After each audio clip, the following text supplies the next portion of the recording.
২০১৩ সালের ৫ মে মতিঝিলের শাপলা চত্বরে হেফাজতে ইসলামের সমাবেশে অভিযানে নিহতের ঘটনায় দায়ের করা মানবতাবিরোধী অপরাধের মামলায় সাবেক মন্ত্রী ডক্টর দীপু মনি, সাবেক সাংবাদিক মুজাম্মেল বাবু ও ফারজানা রূপাকে গ্রেফতার দেখিয়েছে আন্তর্জাতিক অপরাধ ট্রাইব্যুনাল। প্রসিকিউশন এই হত্যাকাণ্ডকে সুপরিকল্পিত অপরাধ হিসেবে দাবি করলেও আসামিপক্ষ একে ভিত্তিহীন ও বানোয়াট বলছে। প্রতিবেদন সীমান্ত চৌধুরীর। ৫ মে ২০১৩ রাজধানী শাপলা চত্বরে হেফাজত ইসলামের মহাসমাবেশকে কেন্দ্র করে চালানো অভিযানে উত্তাল হয়ে উঠেছিল দেশ। সে রাতে অন্ধকারে চালানো আইন শৃঙ্খলা রক্ষাকারী বাহিনীর অভিযানে ঠিক কত প্রাণ ঝরেছিল তা নিয়ে এক যুগ ধরে চলে আসছে বিতর্ক। তবে দীর্ঘ সময় পর এখন ঘটনার বিশ্লেষণে নামছে আন্তর্জাতিক অপরাধ ট্রাইব্যুনাল।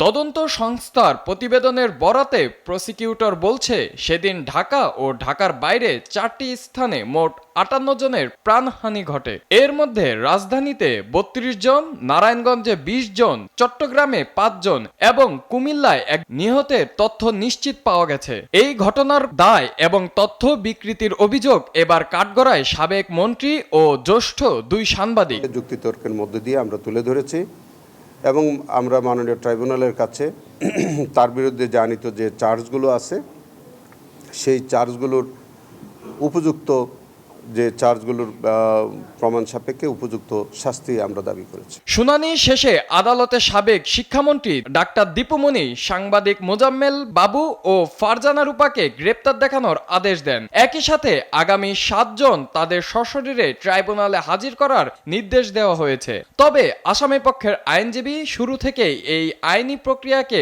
প্রশ্নবিদ্ধ ও রাজনৈতিক উদ্দেশ্য প্রণোদিত বলে দাবি করছেন।